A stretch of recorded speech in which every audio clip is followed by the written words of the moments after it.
Welcome back to the YouTube, guys. So this week, for like the kind of mini video that I do in between the big ones, I wanted to do something a little bit different, maybe a little bit self-indulgent. I'll let you guys decide.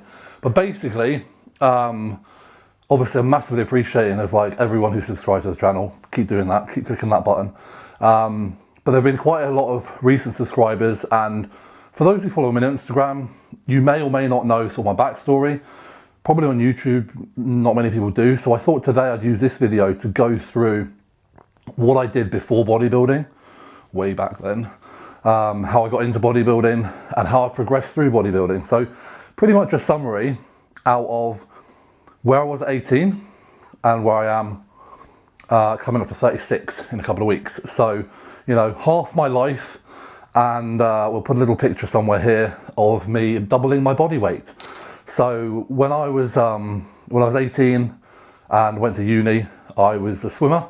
I was around about the 80 kilo mark, and as of the past couple of weeks, I've been sitting at 160 kilos. So 18 years, 80 kilos.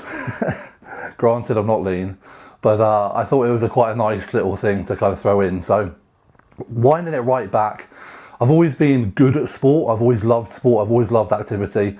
I used to be big into kind of athletics, cross country, as a kid and into my teens. I moved to the UK properly when I was 10, and that I think probably dictated the direction I went in with sport. So before then I lived in Singapore, where athletics was wonderful because the weather was great. Moving to the UK, weather's shit. I thought I'll go into the swimming pool. So from the age of 10 to 18, I took swimming very, very seriously. I was a good swimmer. I wasn't a great swimmer. I got to Commonwealth trials, Olympic trials. But after getting to uni, went to Loughborough University, fantastic for sport. It got to the point where I just knew within myself that I pretty much kind of reached as far as I could get in swimming. And I started to lose the love for it. And swimming is a brutal sport with regards to the demands of training, upwards of 40 hours a week. And if you love it, it's all good. And if you don't love it, that's one hell of a ball ache to push yourself through. So I think I stopped swimming in my second year of university. So I would have been 19. And I basically got into the gym. Always been skinny, always been, an athletic, slender. I used to get called lanky a lot, not in a malicious way, but it always played on my mind. So getting bigger was something that I always wanted to do, and the practicality of it just wasn't there when I was swimming, because the unnecessary muscle didn't merit, the rewards within that sport. So finishing swimming, I went from having, a structure where I was training 40 hours a week to pretty much getting to go to the gym. I was going 2 hours a day, if not more, for sort of 6-7 days a week. Which is not advisable, but I could tolerate it because A, I was pretty weak, and B, I had, a huge kind of engine in terms of training capacity. So yeah, I did that. I remember hitting 100 kilos, thinking I was Billy Big Bollocks on campus, when really I was just a slightly bigger, lanky kid. And then after I graduated, so I would have been 21 years old, I stayed at Loughborough. I got a job just in the gym because I didn't really know what I wanted to do. Really was taking training very seriously. I've never been someone to do things half-hearted. I was sort of learning on the job with nutrition. I knew what good foods to eat for bodybuilders were, and I was making sure that I wrote my meals down and followed a plan and evolved that plan according to kind of what I wanted to do, which was really just get big. And I remember then I was working with, I'm not sure I've mentioned on the videos before, but a good friend, Rich Ellis, who works at Loughborough still, powerlifter.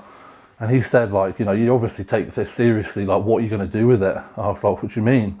I didn't know anything about bodybuilding. And he said, why don't you try bodybuilding? There was a local lad who also competed, Dross, and he was actually my very first coach. So he put me in touch with him. I said, I've no idea what this is, but I want to give it a go and I'll commit to it. Went through our first prep together, and that aligned, just because at this point I was like, right, well, I'm going to do it. I was 22 years old. So that aligned with my first cycle, which was just it was, I think, 300 milligrams of testosterone for that there. So that was the start of my bodybuilding. Competed at 22 in 2010 in what was then the classic division, but it's not the same as classic physique these days. Did way better than I expected. I remember going into that show thinking, I love the training, I love the lifestyle. Prep has been brutal and hard, but at the same time I've kind of embraced it and enjoyed the journey. But I don't know how I'm going to feel about being shaven down, in tan, in little trunks. Though having said that, the only difference between that and swimming is the tan. I loved it. I loved the performance aspect of it. I got a huge buzz from it. I came third in my first show, which I was really happy about. Got an invite to the finals, did that. And then from there was like, okay, this is definitely something that I have a passion for. And what do I need to do to maximize my progress? So fast forward 2 years, I'm not gonna, take forever all your time up here breaking down things. Fast forward 2 years, I competed again. Was my first show, so in 2010, sorry, let's not get ahead of ourselves, just so you guys can track the weight. I was 107 kilos on stage. 2010, I was 2012, I was 118 kilos on stage. I then took another 2 years off, returning 2014 at 126 kilos. And that was when I started my kind of NABA career, so the Federation NABA, where, between 2014 and 2019, I won Mr. Midlands, Mr. England, Mr. Britain, Mr. Universe Pro, Mr. Europe Pro. There, I think, probably going through the spectrum of shows. So I really kind of maximized and made the most out of that period. From 2014 to 2019, I competed yearly. Obviously, we all know what happens in 2020. So that kind of forced a bit of time off there. I think when I did my shows in 2019, I was hovering around about 130 kilos on stage there. And then I competed again, when would it have been? Was it 21 or 22? No, 21 and then 22. And obviously, 22 was when I won my pro card. So leading up to my pro card win, just to give you an idea, obviously that was 2022. That was 12 years after I first started competing.